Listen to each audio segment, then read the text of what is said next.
মা বলতেন, যখন নিজের সংসার হবে তখন বুঝতে পারবে সংসারের অ্যাকচুয়াল কী মর্ম। তখন তো আর বুঝতে পারি না এই কথার মর্মার্থ। আজকে যখন নিজের একটা সংসার হয়েছে, এখন বুঝি আসলে সংসার জিনিসটা কী। আসসালামু আলাইকুম, আপনাদের সবাইকে স্বাগত জানাচ্ছি। আমি সীমা, ঢাকার সাভার থেকে। কেমন আছেন আপনারা? আশা করছি ভালো আছেন। আমরাও বেশ ভালো আছি। আজকে রান্না করতে করতে খুব ছোটোবেলার কথাগুলো মনে পড়ে যাচ্ছিল। আগে যখন মা ব্যস্ত হয়ে রান্না বান্না করে আমাদের স্কুলে যাবার আগে রেডি করে দিতেন, বাবার কাজ ছিল, বাবা বের হয়ে যেতেন সকালবেলায়, আর আমরা স্কুলে যাওয়ার জন্য রেডি হতাম, তখন কোনো একটা কিছু মাকে সাহায্য করতাম না। তখন মা বলতেন যে যখন নিজের সংসার হবে তখন বুঝবে। এই কথাটা আজকে হাড়ে হাড়ে বুঝতে পারছি।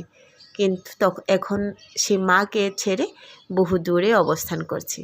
চাইলেও আর মায়ের সাথে বলতেও পারি না যে মা, এই কথার মর্মার্থ আমরা বুঝতে পেরেছি।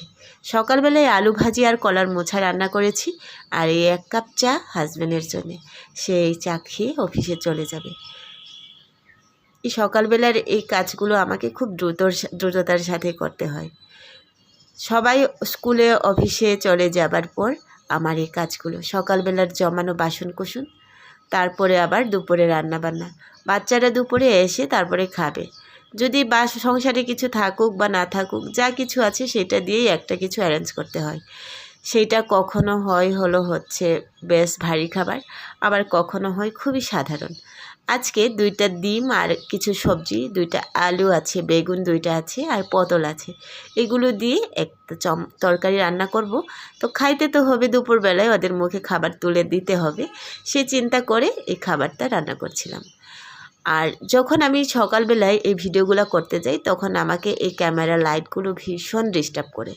কারণ হচ্ছে দক্ষিণের জানালা, স্পষ্ট তো ভিডিও করা যায় না। যদি খুলে ভিডিও করি তাহলে বাতাসের জন্যে চুলা নিভে যায়, আবার যদি লাগিয়ে করি তাহলে কালারের যা ইচ্ছে তাই অবস্থা। এই সময়গুলো আমাকে মেশিনের মতো দ্রুত কাজ করতে হয়, কারণ বাসায় তো শুধুমাত্র রান্না নয়, আরও অনেকগুলো কাজ থাকে একটা সংসারে। একটা গৃহিণী বা যে ঘরে থাকে তার যে আসলে কাজ শেষই হয় না। সেই সকাল 5:30 থেকে শুরু করে রাত 11টা পর্যন্ত কন্টিনিউ চলতেই থাকে। যখন রাত 11টার পর বাচ্চারা ঘুমিয়ে যায়, হাজব্যান্ড যখন বিছানায় চলে আসে, তারপরেও কিন্তু গৃহিণীর কাজ শেষ হয় না। তাকে আগামীকালকে আমি কি করব সেটার জন্য প্রিপারেশন নিয়ে রাখতে হয়। তো এইভাবেই আমাদের সংসারটা চলে। আমি একটা মধ্যবিত্ত পরিবারের গৃহিণী, আমাকে অনেক কিছু ম্যানেজ করে চলাফেরা করতে হয়। আর সেই মেনটেন কীভাবে অ্যাকচুয়ালি করি সেটা নিয়েই আমার এই ব্লগগুলো সাজানো হয়। বিশেষত রান্নাবান্না তাই বেশি হয়।